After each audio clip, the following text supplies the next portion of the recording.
Olá, mais cedo ou mais tarde, ela vai chegar para todas as mulheres, a menopausa. Normalmente, isso acontece por volta dos 50 anos, mas os primeiros sintomas podem aparecer um pouco antes. Para este papo, estão com a gente o Maurício Abrão, que é ginecologista, e a Ana Lúcia Barbosa, que tem 4 filhos, né, Ana Lúcia? Conta pra gente quem são e as idades. Tá, o meu filho mais velho é o Bruno, que tem 19 anos. Depois o Tomás, com 17. Matheus, com 14. E a Mariana, que tem 7 anos. Que gostoso, várias idades. Várias idades. E agora eu vou te perguntar com quantos anos você tá. Eu sou com 49. E você já tem algum sintoma aí? Já sente alguma coisa da menopausa? Sim, na verdade, assim, eu já entrei na menopausa aos 43 anos. E tenho sintomas de calor, que é o que mais se fala, né? Mas suportáveis.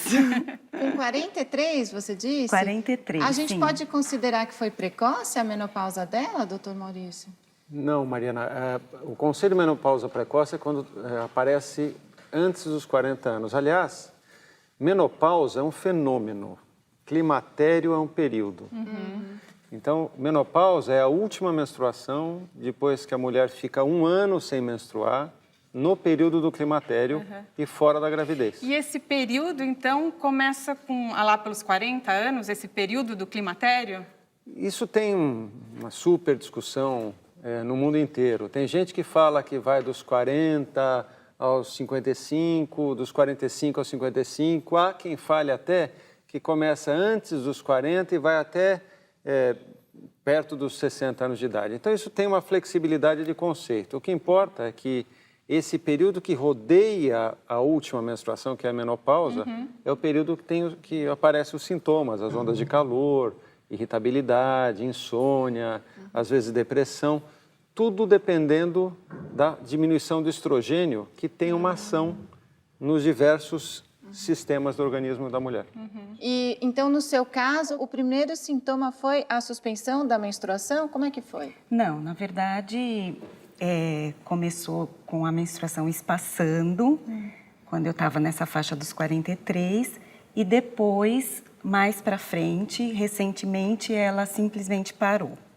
Então, a menstruação começou a vir com intervalos maiores? Com intervalos maiores, isso. E, doutor Maurício, é importante a mulher buscar a ajuda de um especialista? Porque a gente sabe que essa fase de transformações tem muitas coisas que incomodam, como essas ondas de calor, né? Essa irritabilidade. É super importante porque é nessa oscilação, que é a sutileza que o especialista, que o ginecologista detecta, que a gente pode orientar, diagnosticar, enfim, tratar quando é o fato, né? E, obviamente, mudar o rumo de várias coisas desagradáveis que podem estar acontecendo. Você foi buscar ajuda, Ana Lúcia? Isso te incomodava? Esses Sim. sinais? Na verdade, eu fui buscar ajuda, mas eu já vinha sempre com um acompanhamento, não especificamente para essa fase, né? Mas realmente foi de muita ajuda nessa fase o contato com o especialista. E, doutor Maurício, a gente sabe que as mulheres precisam ir pelo menos uma vez por ano, né, ao ginecologista para fazer os exames periódicos aí. E daí, nessa fase, tem exames específicos até para medir os hormônios? Porque esses exames podem mostrar se ela está entrando na menopausa? Sim, existe um painel de hormônios que a gente pode avaliar, mas principalmente existe um hormônio que chama FSH, LH e estradiol, que os 3 juntos permitem com que a gente perceba que isso pode fazer parte de uma oscilação hormonal, que inicialmente pode levar a uma dificuldade para engravidar, quando é sutil, e mais para frente pode fazer parte do diagnóstico efetivo da menopausa.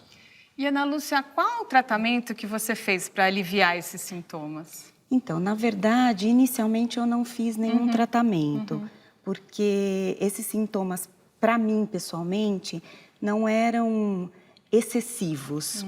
E aí, então, eu optei por, vamos dizer assim, levar, né, sem nenhum tipo de tratamento, sem nenhuma medicação, nada. Porque você investir na qualidade de vida, doutor, também melhora, né? Praticar exercício, ter uma alimentação equilibrada. Sem dúvida. A parte mais sutil da história, o exercício dá conta, alimentação, às vezes alimentos ricos em isoflavonas, enfim, eles podem trazer um benefício. Doutor, eu acho que varia muito de uma mulher para outra. Inclusive, quando a gente falou no Facebook do Momento Papo de Mãe, que a gente ia conversar sobre menopausa, chegaram muitas perguntas. As mulheres têm muitas dúvidas, nós separamos algumas aqui. Olha, eu tenho uma pergunta da Valdirene dos Santos, de Miraguaí, no Rio Grande do Sul. A dúvida dela é a seguinte: tive minha menarca, que é a primeira menstruação, aos 18 anos e tomei um regulador menstrual. Dizem que se você menstrua pela primeira vez tarde, a menopausa também é retardada. É verdade? Tenho chances de sofrer os temidos calorões e tremores de frio? Valdirene, isso não é muito certo que vai acontecer. Quer dizer, existe hoje claramente um desvínculo aí entre a primeira menstruação e a menopausa em si. Algumas vezes a mulher posterga um pouco a menopausa, mas não é muito certo. Agora, dizer que você vai ficar livre dos seus calores também vai depender, obviamente, de quanto essa diminuição dos seus hormônios vai impactar no sistema nervoso central e em outros sistemas do organismo. Para essas ondas de calor, você tem alguma dica? Porque acho que é o que mais incomoda as mulheres, né? Elas falam muito sobre essas ondas de calor. Sim, não, na verdade, assim, eu tive muito poucas ondas de calor. E no meu caso eram super suportáveis, entendeu? Então eu acho que a gente tem que tratar com uma certa naturalidade, porque acho que as pessoas se incomodam muito de uma forma geral, assim. Mas paciência, tem que passar por ela. Sabe o que eu acho? Eu já ouvi falar que a dica é leque, ventilador e ar-condicionado. Depois o Dr. Maurício vai dizer, o nosso papo continua daqui a pouco, fique com a gente.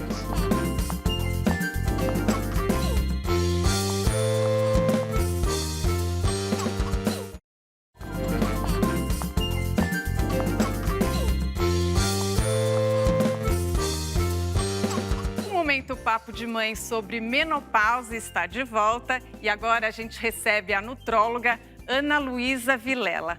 Ana Luísa, a mulher que está na menopausa, ela precisa de uma alimentação especial? Não é que ela precisa de uma alimentação especial, mas a idade muda muito a constituição corporal e isso acarreta vários desconfortos, ganho de peso, ganho de gordura. Então, se a gente adapta a dieta para cada uma dessas mulheres, então ela vai enfrentar melhor esse período. Ela vai enfrentar a perda de massa muscular, ela vai enfrentar esse ganho de gordura abdominal, ela vai enfrentar melhor a desidratação. Então, são coisas normais da idade que normalmente são mais acentuadas durante a menopausa. E qual é essa dieta? Então, é uma dieta rica em alimentos com fibra, com baixo açúcar, com baixa gordura. É uma dieta saudável, porque a partir da menopausa a mulher tem mais chances de ter um ataque cardíaco, ela tem mais chances de ter uma arteriosclerose, ela tem mais chances de ter algumas doenças que antes eram mais associadas aos homens.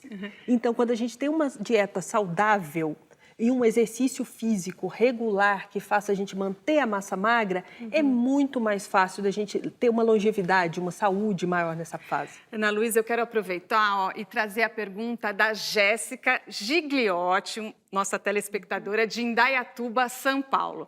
Ela quer saber o seguinte, é verdade que a folha de amora é bom para a menopausa?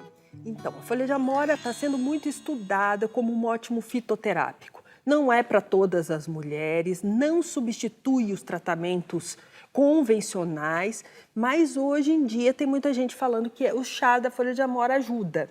Então, a gente tem que perguntar para o seu médico se você tem indicação do teste disso ou não. Mas ajuda no quê? Nessas ondas de calor? Ela pode ajudar nas ondas de calor, ela pode ajudar no estado inflamatório, ela pode ajudar também nesse acúmulo de gordura, tá? Mas é um medicamento fitoterápico. Então, como todo medicamento, tem suas indicações e suas contraindicações. Então, vamos saber mais do Dr. Maurício, vamos sentar lá. E como é que é, Dr. Maurício? Realmente existe essa indicação do chá da folha de amora?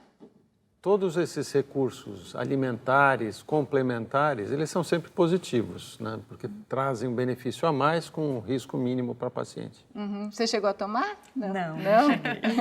Olha, e como a gente comentou, né, chegaram muitas perguntas mesmo das nossas telespectadoras. Doutor Maurício, eu separei agora a pergunta da Camila Madeira, de Bragança Paulista, São Paulo.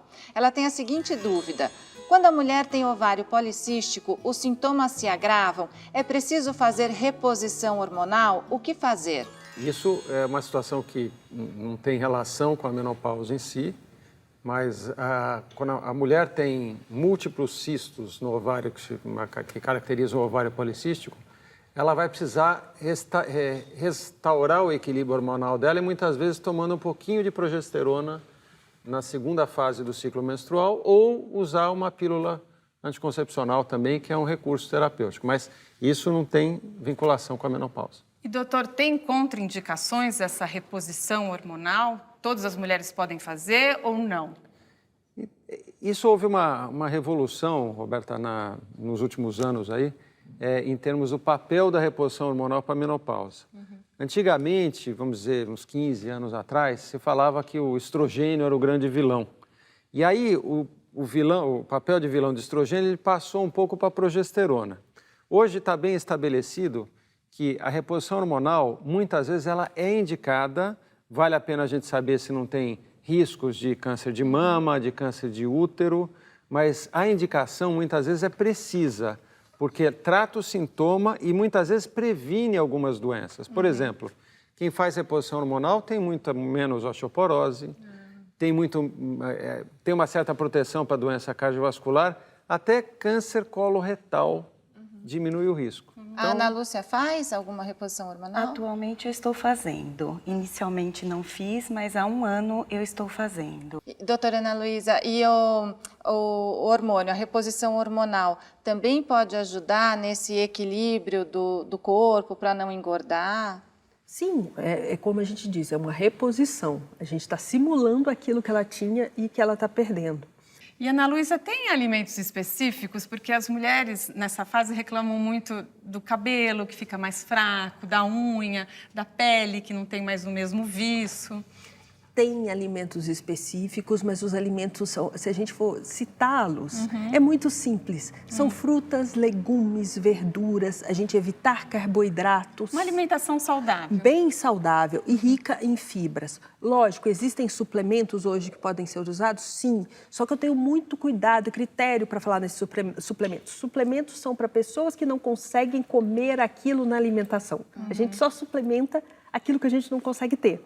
Então, se a gente tem uma alimentação saudável para cada pessoa, raramente a gente vai precisar de algum suplemento nesse decorrer.